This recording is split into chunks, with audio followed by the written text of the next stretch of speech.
আসসালামু আলাইকুম। সকল শিক্ষার্থীকে স্বাগত জানিয়ে শুরু করছি ম্যাথ ক্লাস। আজকে আমি ম্যাথ ক্লাসে এসএসসি পরীক্ষার্থীদের জন্য হায়ার ম্যাথের CQ question exercise 11.2 board question 2020 question number 1।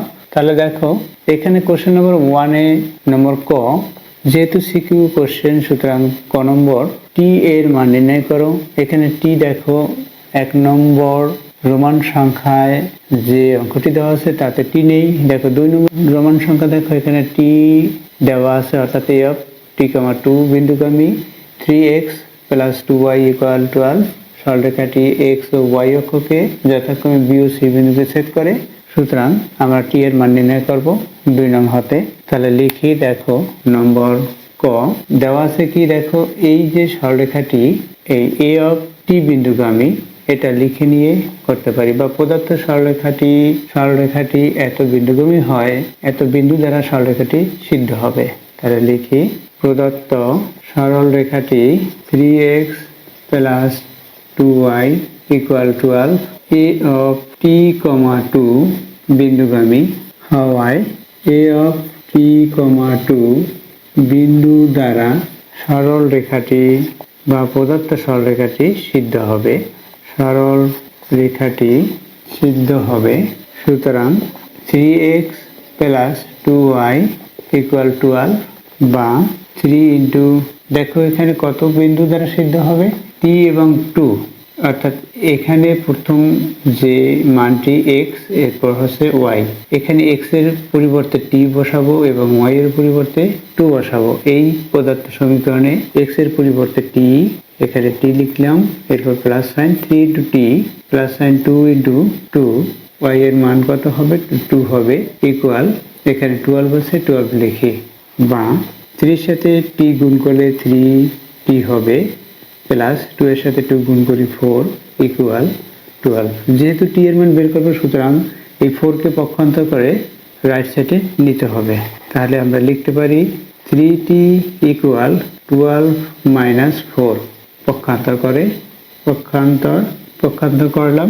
এখানে কি হবে পক্ষান্তর করলে, দেখো এখানে 3t = 12 থেকে 4 মাইনাস, অর্থাৎ 8, বা দেখো টি এর মান বের করবো, টি এর সাথে সাংখ্যিক সহগ 3 আছে, 3 কে বাদ দিতে হবে। সুতরাং 3 টি এর সাথে গুণ আকারে আছে, 3 কে বাদ দিতে হলে গুণের বিপরীত আছে ভাগ। সুতরাং 3 দ্বারা উভয় পক্ষকে ভাগ করতে হবে। 3 দ্বারা ভাগ করলে কি হবে, এখানে টি ইকুয়াল হবে 8/3। এখন আমরা এটা লিখতে পারি, উভয় পক্ষকে, একটা সংক্ষিপ্ত লিখি, উভয় পক্ষকে 3 দ্বারা ভাগ করে। এখানে টি এর মান বের করতে বলছে, দেখো টি এর মান নির্ণয় করো, টি এর মান আছে 8/3, এটা হচ্ছে অ্যান্সার। অতএব টি ইকুয়াল 8/3। আশা করি বুঝতে পেরেছো টি এর মান কিভাবে নির্ণয় করতে হবে। এরপর দেখো নম্বর খ, এখানে খ নম্বরে কি দেওয়া আছে, দেখো PQRS চতুর্ভুজের যে অংশ তৃতীয় চতুর্ভাগে অবস্থান করে তার ক্ষেত্রফল নির্ণয় করো। তাহলে দেখো PQRS কি দেওয়া আছে, এখানে দেওয়া আছে PQRS এর যে স্থানাঙ্ক সেটি প্রথমে লিখে নেব।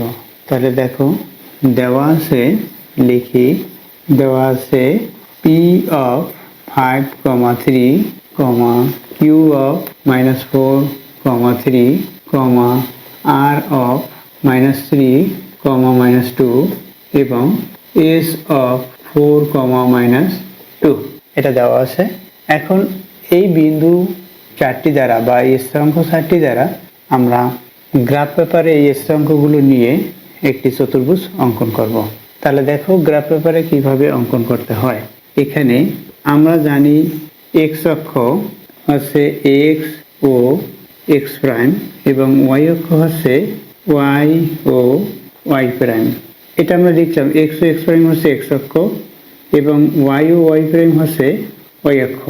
দেখো এখানে x ও y, এই কোণটির দিকে তাকাও, x ও y, এটা লিখলাম। এখানে x এর কোনো প্রাইম নেই, y এর কোনো প্রাইম নেই, সুতরাং এটি প্রথম চতুর্ভাগ হচ্ছে ধনাত্মক, অর্থাৎ পজিটিভ। x ও y অক্ষ পজিটিভ নম্বরগুলো সেটা প্রথম চতুর্ভাগে অবস্থান করবে, অর্থাৎ এখানে p এর মানগুলোই এই চতুর্ভাগে লিখতে হবে। এখন অতঃপর যেহেতু ঘড়ির কাঁটা বিপরীত দিক দিয়ে আমরা এটা লিখব, এখানে দেখো x প্রাইম ও y প্রাইম, অর্থাৎ এই কোণটির দিকে তাকাও, x প্রাইম ও y প্রাইম। তাহলে লিখি x প্রাইম ও এখানে দেখো এক্স প্রাইম ও ওয়াই, সুতরাং এক্স প্রাইম ও ওয়াই লিখলাম। এখানে এক্স এ প্রাইম দেওয়া, সুতরাং এটা মাইনাস, ওয়াইতে প্রাইম নেই বিধায় এটা প্লাস। এইখানে দেখো অর্থাৎ তৃতীয় চতুর্ভাগে এই অবস্থানে এক্স এ প্রাইম এবং ওয়াইতেও প্রাইম আছে, সুতরাং এটি দুটি মাইনাস হবে, মাইনাস কমা মাইনাস। প্রথমে এক্স লিখতে হয়, তাই এক্স ও ওয়াই প্রাইম। এক্স কি ধনাত্মক অর্থাৎ পজিটিভ সাইন হবে অর্থাৎ প্লাস, ওয়াই হচ্ছে ঋণাত্মক কমা এই নেগেটিভ সাইন হবে। অর্থাৎ প্রক্রিয়া চিহ্ন প্লাস মাইনাস অনুসারে এইখানে যে প্লাস প্লাস আছে, সুতরাং প্লাস প্লাস যার প্রক্রিয়া চিহ্ন সেটি এই প্রথম চতুর্ভাগে বসবে। তদ্রূপ একইভাবে এই চিহ্ন অনুসারেই স্থানাঙ্কগুলি বা বিন্দুগুলি বসবে। তাহলে দেখো এখানে 5 এবং 3 অর্থাৎ প্রথমটি হচ্ছে এক্স অক্ষ, পরটি হচ্ছে ওয়াই অক্ষ, অর্থাৎ ভুজ বরাবর 5 ঘর এবং কুটি বরাবর 3 ঘর যাবে। দেখো এখানে পি অফ 5,3 অর্থাৎ আমরা যদি এটি 1 2 3 4 5 এভাবে সমান করে 1 2 3 4 5 6 7 8 এভাবে সমান করে আমরা যদি কেটে নেই 1 2 3 4 5 6 7 8 1 2 3 4 5 6 7 8 9 10। দেখো এখানে আমরা পি অফ 5,3 দেখতে পাচ্ছি। তাহলে এক্স অক্ষ বরাবর 5 ঘর 1 2 3 4 5 অর্থাৎ এটা এক্স অক্ষ বরাবর, এবং ওয়াই অক্ষ বরাবর 3 ঘর 1 2 3 পেলাম কোথায়? এখানে বিন্দুটি পেলাম এই বরাবর 3 ঘর বরাবর, আর এখানে 5 ঘর বরাবর এটা পেয়েছি। অর্থাৎ এখানে পি অফ 5,3 এটা লিখতে পারি, এই বিন্দুটি পেলাম। এখন দেখো কিউ হচ্ছে এখানে মাইনাস প্লাস, অর্থাৎ 4 মাইনাস হচ্ছে এই ঘরে যাবে, এখানে মাইনাস প্লাস, দেখো মাইনাস প্লাস। সুতরাং এক্স অক্ষ বরাবর এখানে 4 ঘর, ওয়াই অক্ষ বরাবর 3 ঘর, 1 2 3 4, এক্স অক্ষ বরাবর 4 ঘর, ওয়াই অক্ষ বরাবর 3 ঘর, অর্থাৎ এখানে পেয়েছি এখানে 5 ঘর এবং 3, এখানে 4 ঘর এবং 3 ঘর পেলাম। এখানে বিন্দুটি হচ্ছে কিউ অফ -4 3। এখন দেখো আর এখানে মাইনাস মাইনাস 3 ঘর 2 ঘর, এই 3 ঘর এবং 2 ঘর, এখানে দেখো 1 2 3 আমরা 3 ঘর নিব এবং 2 ঘর 1 2 ঘর আছে, ওয়াই অক্ষ বরাবর 2 ঘর, 1 ঘর 2 ঘর, অর্থাৎ এটা হবে 3 ঘর এবং 2 ঘর এখানে। এবং এস এর মান এখানে আমরা কি লিখব? আর অফ -3, -2 এটা পেয়েছি। এখানে কি 4 ঘর এবং 2 ঘর, 1 2 3 4, এক্স অক্ষ বরাবর 4 ঘর, ওয়াই অক্ষ বরাবর 2 ঘর, অর্থাৎ এটা পেলাম। এখানে এস অফ 4, -2 ওয়াই অক্ষ বরাবর 2 ঘর যাবে, এটা পেলাম। এখন এই বিন্দুগুলো আমরা যোগ করব। যে বিন্দুগুলো যোগ করি, দেখো এটার সাথে এটা যোগ করলাম, অর্থাৎ কিউর সাথে আর থেকে এস, আর থেকে এস আমরা যোগ করেছি, এটাও যোগ করলাম, এটা যোগ করি। এখন দেখো আমাদের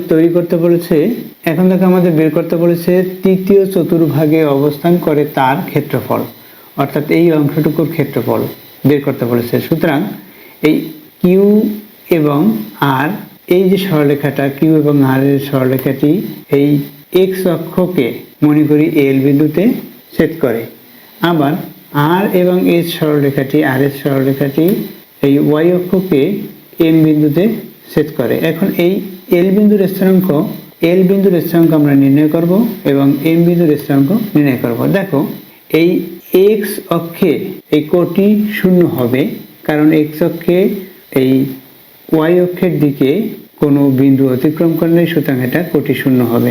অর্থাৎ প্রথমে আমরা ভুজ লিখি, পরেরটি কোটি, প্রথমে ভুজ পরেরটি কোটি, অর্থাৎ এটা ভুজ আছে এক্স অক্ষ, কোটি হচ্ছে ওয়াই অক্ষ। সুতরাং এটা আমরা এখানে শূন্য দিয়ে লিখতে পারি, এখানেও তদ্রূপ। এই ওয়াই অক্ষে সাধারণত ভুজ শূন্য হবে, 0, এখন কি হবে দেখো এখানে আমরা দেখতে পাচ্ছি এই আর এস স্থানাঙ্ক দুইটির বা বিন্দু দুইটির, এখানে কোটি দেখো 2, এখানেও কোটি 2, অর্থাৎ -2, এখানেও -2। সুতরাং এখানে আমরা এটা বুঝতে পেরেছি যে এম বিন্দুটি, অর্থাৎ এই যে বিন্দুটি এক্স এই ওয়াই অক্ষকে ছেদ করছে, এখানে 0, 2 হবে স্থানাঙ্ক, কারণ আর এবং এস উভয় স্থিরাঙ্কের কোটি -2, তাই এখানে -2 হলো এম বিন্দুর স্থিরাঙ্ক 0, -2। এখন আমরা এল বিন্দুর স্থিরাঙ্ক নির্ণয় করব। তাহলে এল বিন্দুর স্থিরাঙ্ক নির্ণয় করতে হলে আমাদের অবশ্যই এটা লিখতে হবে কিউ আর সরলরেখাটি এল বিন্দুতে এবং আর এর সরলরেখাটি এম বিন্দুতে ছেদ করে। তাহলে দেখো লিখি কিউ আর রেখাটি বা রেখা কিউ আর রেখা এল বিন্দুতে এবং আর এস রেখা এম বিন্দুতে ছেদ করে। সুতরাং কিউ আর রেখার সমীকরণ, দেখো সরলরেখার সমীকরণ কি হয়, দুইটি বিন্দু যদি দেওয়া থাকে, অর্থাৎ এটা কিউ বিন্দুটি x1 y1 এবং আর বিন্দুটি, যেহেতু আমরা কিউ আর পড়েছি, আর বিন্দুটি x2 y2 এভাবে পড়তে হবে, অর্থাৎ এটা x1 y1 x2 y2 এভাবে পড়ে নিতে হয়। সুতরাং সরলরেখার সমীকরণ সূত্র কি হবে, আমরা জানি যে x - x1, এখানে x1 কি, x1 হচ্ছে এই যে -4 সেটা, অর্থাৎ এইভাবে আমরা লিখবো x - x1 by x1 - x2। x1 কি, x1 হচ্ছে এখানে -4, এরপর হচ্ছে সূত্রের মাইনাস x2 কি, এখানে -3, এখানে -3 লিখলাম, এটা ইকুয়াল y - y1, এখানে y1 কি 3, অর্থাৎ এখানে x1 y1 পড়েছি, y - y1 by y1 - y2 হচ্ছে -2। দেখো সূত্রটি এভাবে x - x1 by x1 - x2 equal y - y1 by y1 - y2। এটা হচ্ছে সরলরেখার সমীকরণ দুইটি বিন্দুর। এখানে দেখো এই x1 এবং y1, এটা হচ্ছে x1 y1, এটা হচ্ছে x2 y2, অর্থাৎ কিউ এর পরে আমরা আর পড়েছি বাই কিউতে, কিউর যে স্থিরাঙ্ক x1 y1 এবং আর এর স্থিরাঙ্ক হচ্ছে x2 y2। আর এখানে যে x, এটা হচ্ছে সরলরেখার সমীকরণের x এবং y দিয়ে x1, বা যেমন x থেকে x1 বিয়োগ, এই দেখো এই সমীকরণ অনুসারে আমরা এখানে লিখেছি। এখন কি হবে সেটা দেখো, বা এই x প্রথমে লিখি, এরপর কি দেখো এই মাইনাসের সাথে মাইনাস গুণ করি, প্লাস হবে, অবশ্যই তোমরা এটা গুণ করতে পারো।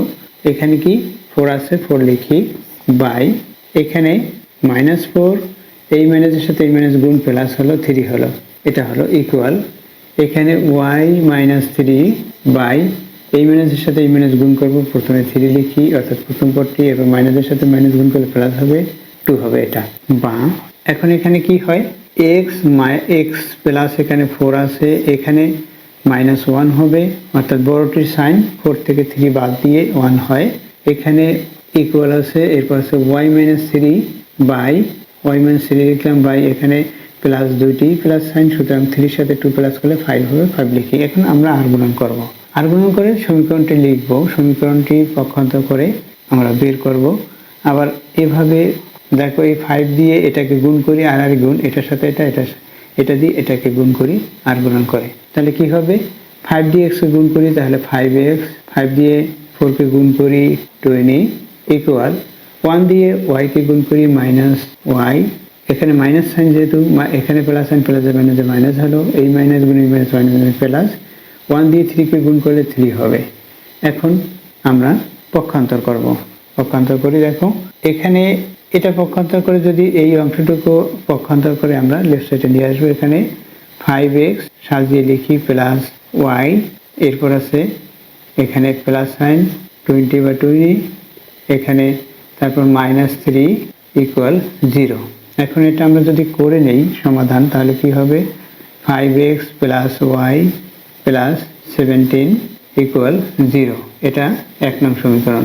দেখো 1 নং সমীকরণ থেকে আমরা এই যদি এল বিন্দুর স্থিরাঙ্ক নির্ণয় করি তাহলে কি হবে, দেখো এল বিন্দুতে, এই যে এল বিন্দু আছে, এই এল বিন্দুতে যেহেতু এটা x অক্ষ, সুতরাং এখানে কোটি 0, অর্থাৎ y ইকুয়াল 0, সুতরাং এল বিন্দুর স্থিরাঙ্ক কি হবে, তাহলে আমরা এভাবে লিখতে পারি x অক্ষে কোটি, y ইকুয়াল 0, সুতরাং 1 নং হতে x সমান সমান x এর মান বের করব। দেখো তাহলে কি হবে, এখানে x অক্ষে y ইকুয়াল 0, সুতরাং 1 নং হতে পাই আমরা সরাসরি বের করে দেই। এখানে x হবে ইকুয়াল, দেখো 5 দিয়ে ভাগ হবে, তাহলে এটা পক্ষান্তর করে অবশ্যই নিতে হবে। 5 দিয়ে ভাগ হলে এটা পক্ষান্তর করে নিতে হয়, এখানে যেটা আছে সেটা পক্ষান্তর করে আমরা নেব। এটা মাইনাস হবে কারণ এটা 17কে কত দিয়ে ভাগ, 5 দিয়ে ভাগ, y যেহেতু 0 সুতরাং -17/5।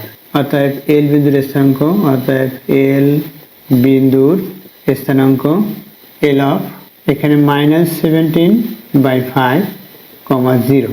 আমরা এল বিন্দুর স্থানাঙ্ক নির্ণয় করেছি। এখন এই যে এম বিন্দুর স্থানাঙ্ক কি হবে দেখো, y অক্ষ বরাবর 2 ঘর, 1 2 ঘর এবং x অক্ষ বরাবর কোনো দিকে অতিক্রম করে নাই, এদিকে বা এদিকে অতিক্রম করে নাই, সুতরাং x অক্ষে 0 হবে। RS রেখাটির এম বিন্দুতে, RS রেখাটি এম বিন্দুতে y অক্ষে x ইকুয়াল 0।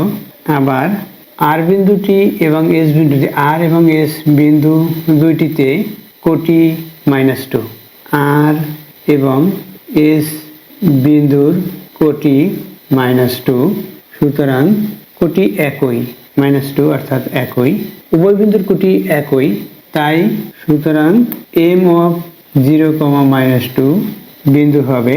তাহলে আমরা এখানে কি পেলাম, এল বিন্দুতে স্থানাঙ্ক পেলাম, এল বিন্দুর মান বসিয়ে দেই, এখানে -17/5, আর এখানে আমরা ইতিপূর্বে হিসাব করে বসিয়েছি 0, এম বিন্দুর স্থানাঙ্ক। এখন এই যে x অক্ষ এবং y অক্ষ বরাবর যে বিন্দুটা এখানে ও বিন্দু লিখেছি, এই ও বিন্দুতে স্থানাঙ্ক 0, হবে। ও বিন্দুর স্থানাঙ্ক 0, যেহেতু মূল বিন্দুর স্থানাঙ্ক এখান থেকে কোনো দিকে, এই বিন্দু থেকে কোনো দিকে অগ্রসর না হলে এখানে 0, হয়, তাই মূল বিন্দুর স্থানাঙ্ক 0, হলো। তাহলে আমরা পেয়েছি ও বিন্দুর স্থানাঙ্ক, এল বিন্দুর এবং এম বিন্দুর স্থানাঙ্ক। তাহলে দেখো এখন তাহলে আমরা অবশ্যই প্রথমে লিখতে পারি যে ও বিন্দুর স্থানাঙ্ক হচ্ছে 0, যেহেতু মূল বিন্দুর স্থানাঙ্ক এটা। এখন এটা থেকে আমরা এই চতুর্ভাগের ক্ষেত্রফল নির্ণয় করব। কিভাবে নির্ণয় করব দেখো, এবং মূল বিন্দুর স্থানাঙ্ক এত হবে, দেখো মূল বিন্দুর স্থানাঙ্ক ও অফ 0, এটা হলো। এখন আমরা এর ক্ষেত্রফল নির্ণয় করব। দেখো কিভাবে ক্ষেত্রফল নির্ণয় করতে হয়। এখন O of 0, L of -17/5, 0, R of -3, -2 ও এম অফ 0, এম অফ 0, বিন্দু দ্বারা চতুর্ভুজের ক্ষেত্রফল হাফ ইন্টু এখানে 0, -17/5, 0, -3, -2, 0, -2, 0, বর্গ একক। এখানে আমরা ঘড়ির কাঁটার বিপরীত দিকে নিয়েছি, সেটা লিখে দেব। ঘড়ির কাঁটার বিপরীত দিকে নিয়ে, ইকুয়াল দেই। এখানে কিভাবে করব, প্রথমে আমরা হাফ লিখব, এরপর সেকেন্ড ব্র্যাকেট শুরু করি, হাফ লেখার পরে সেকেন্ড ব্র্যাকেট। এরপর এখানে আড়াআড়িভাবে গুণ করতে হয়। প্রথমে x অক্ষের স্থানাঙ্ক দিয়ে y অক্ষকে গুণ করতে হবে, অথবা y অক্ষের স্থানাঙ্ক দিয়ে x অক্ষের স্থানাঙ্ককে গুণ করতে হয়। দেখো এই 0-র সাথে 0 গুণ করি, 0 হবে। আড়াআড়িভাবে এটার সাথে এটা গুণ করি, এখানে মাইনাস, এখানে মাইনাস, প্লাস হলো। এটার সাথে এটা গুণ করি, এই 2 দিয়ে, যেহেতু 2 লব হয়ে যাবে, 2 দিয়ে 17কে গুণ করলে 34 হলো বাই 5। এরপর প্লাস সাইন। কিভাবে প্লাস হয় দেখো, এখানে হচ্ছে মাইনাস, এখানে মাইনাস, প্লাস হবে, প্লাস দিলাম। 3 দিয়ে 2কে গুণ করি, 6 হবে। এখানে 0-র সাথে 0 গুণ করি, প্লাস 0 হলো। এটা হচ্ছে আমরা x অক্ষের স্থানাঙ্ক দিয়ে y অক্ষকে গুণ করেছি, এখন হচ্ছে সূত্রের মাইনাস। এরপর y অক্ষের স্থানাঙ্ক দিয়ে x অক্ষকে স্থানাঙ্কে গুণ করব। এই 0 দিয়ে এটাকে গুণ করি, 0 হলো। 0 দিয়ে এখানে গুণ, এখানে প্লাস, এই মাইনাস, মাইনাস। 0 দিয়ে কোনো ডিজিটকে গুণ করলে গুণফল 0 হবে। 0 দিয়ে 3কে গুণ করি, এটাও 0 হলো। এই -2 দিয়ে 0কে গুণ করলে 0 হবে। এখানে -2 দিয়ে 0কে গুণ করি, 0 হলো। এত বর্গ একক। দেখো এখানে সবগুলোই 0 হলো, সুতরাং এটা হয় আমরা পেয়েছি। এখানে হাফ, এখানে 0, এখানে এটার সাথে এটা প্লাস করি আমরা, প্লাস করলে কী হবে, এখানে লসাগু হবে, লসাগু হচ্ছে 5, এখানে 34, সরাসরি 6-এর সাথে গুণ করলে আমরা 30 পাবো, এটা পেলাম। এটা তোমরা লসাগু করলেই অবশ্যই বুঝতে পারবে এত বর্গ একক ইকুয়াল দেই। দেখো এখানে কি হয়, 64 হবে, অর্থাৎ হাফ ইন্টু 64/5। 2 দিয়ে আমরা এই 60, এখানে বর্গ একক হবে, এই বর্গ একক লেখা আছে, আমরা কম চিহ্ন ব্যবহার করি। এখন এই 2 দিয়ে আমরা এই 64কে ভাগ করতে পারি, তাহলে কি হবে, আমরা অর্ধেক লিখতে পারি, 6-এর 3 এবং 4-এর 2 লিখলাম বাই 5 বর্গ একক। দেখো এটা আমরা ভাগ করে, এত বর্গ একক অ্যান্সার হয়, এটা ভাগ করে আমরা দশমিক সংখ্যায় নিয়ে আসতে পারি। কিভাবে নিয়ে আসবো দেখো, এখানে 32কে কত দিয়ে ভাগ করব, 5 দিয়ে, 6 বার যাবে 32.04, অর্থাৎ আমরা পেয়েছি 6.4। অবশ্যই তোমরা এটা ভাগ করতে পারবে, আমি সংক্ষিপ্তভাবে করলাম, 6.4 বর্গ একক, এটা হচ্ছে অ্যান্সার। এটা হচ্ছে এখানে OLRM এই চতুর্ভুজের ক্ষেত্রফল, অর্থাৎ তৃতীয় চতুর্ভাগের PQRS চতুর্ভুজের তৃতীয় চতুর্ভাগের ক্ষেত্রফল। অতএব আমরা লিখতে পারি PQRS এর বা চতুর্ভুজের, এখানে যেভাবে লেখা আছে এত চতুর্ভুজের তৃতীয় চতুর্ভাগের তৃতীয় চতুর্ভাগ হচ্ছে OLRM এর ক্ষেত্রফল 6.4 বর্গ একক, এটা হচ্ছে অ্যান্সার। আশা করি বুঝতে পেরেছো এই অঙ্কটি কিভাবে সমাধান করতে হয়। এরপর হচ্ছে নম্বর গ। দেখো নম্বর গ, এখানে OBC ত্রিভুজকে OC রেখা চারদিকে একবার ঘোরালে যে ঘনমূল উৎপন্ন হয় তার সমগ্রতলের ক্ষেত্রফল নির্ণয় করো। ক থেকে প্রাপ্ত, এখানে দেখো আমরা যখন ক নম্বর করেছি তখন ক থেকে প্রাপ্ত এখানে এ বিন্দুর স্থানাঙ্ক, তাহলে লিখি নম্বর গ, ক থেকে প্রাপ্ত এ বিন্দুর স্থানাঙ্ক E8/3, 2। এখানে যেহেতু আমরা 2 নম্বরের সাপেক্ষে করতেছি, কারণ এখানে এ বিন্দু, এখানে BC বিন্দুতে ছেদ করে, এখানে x অক্ষ এবং y অক্ষ, তাহলে x অক্ষে সাধারণত y অর্থাৎ কোটি 0, তাই B বিন্দুর স্থানাঙ্ক x অক্ষে y = 0, সুতরাং B বিন্দুর স্থানাঙ্ক, সুতরাং B বিন্দুর বিয়োগ, যেহেতু y 0, দেখো এখানে x অক্ষেরটা নির্ণয় করব, y 0 হলে এখানে 3 দিয়ে ভাগ হবে, x অক্ষে y 0, সুতরাং 3x + 2 × 0 = 12, বা 3x, এখানে 2 দিয়ে 0কে গুণ করে 0 হবে, সুতরাং 3x = হচ্ছে 12, বা x = 4, উভয় পক্ষকে 3 দ্বারা ভাগ করে, উভয় পক্ষে 3 দ্বারা ভাগ করে, অর্থাৎ x = 4, সুতরাং B বিন্দুর স্থানাঙ্ক, B বিন্দুর স্থানাঙ্ক কি হবে, B of x = 4, অর্থাৎ 4,0, আবার y অক্ষে x = 0, সুতরাং 3 × x এর মান হচ্ছে 0 + 2y = 12, অতএব দেখো এখানে 0 হয়, এখানে 2 দিয়ে ভাগ হলে y = 6, পেয়েছি। অতএব C বিন্দুর স্থানাঙ্ক C of 0,6। এখন এখানে কি বলেছে দেখো, এখানে বলেছে OC রেখাকে আমরা যদি এই প্রদত্ত বিন্দুগুলো ছক্কাকোষে স্থাপন করি, তাহলে প্রদত্ত বিন্দুগুলো ছক্কাকোষে স্থাপন করি, দেখো x ও x প্রাইম, এটা হচ্ছে x অক্ষ, অবশ্যই তোমরা এটা জানো, y ও y প্রাইম, এটা হচ্ছে y অক্ষ। এখন এখানে B বিন্দুর স্থানাঙ্ক, অর্থাৎ এখানে আমরা কি পেয়েছি, 4,0, এটা ধনাত্মক 4,0। এখন এখানে 1, 2, 3, 4, B বিন্দুর স্থানাঙ্ক B of এখানে 4,0, অর্থাৎ x অক্ষ বরাবর 4 ঘর চলে গেছে, বি বিন্দুর স্থানাঙ্ক পেয়েছি। এখন সি বিন্দুর স্থানাঙ্ক কি দেখো 0,6, অর্থাৎ সি বিন্দুর স্থানাঙ্ক এখানে 6 ঘর যাবে, 1 2 3 4 5 6, এটা হচ্ছে সি বিন্দুর স্থানাঙ্ক, সি অফ 0,6। এখন আমরা এই বিসি যোগ করি, এই বিসি যোগ করলাম। দেখো এখানে ওসি রেখাকে, এই রেখাটিকে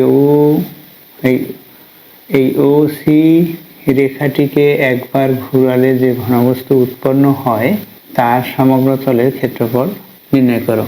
ওবিসি ত্রিভুজের ওসি রেখার চারদিকে একবার ঘোরালে, মানে ওবিসি ত্রিভুজ, দেখো ও বিসি এই ত্রিভুজটি ওসি রেখার একবার চারদিকে ঘোরালে যে ঘনবস্তু উৎপন্ন হয়, অর্থাৎ একটা ঘনবস্তু উৎপন্ন হয়, এভাবে একটি ঘনবস্তু উৎপন্ন হবে।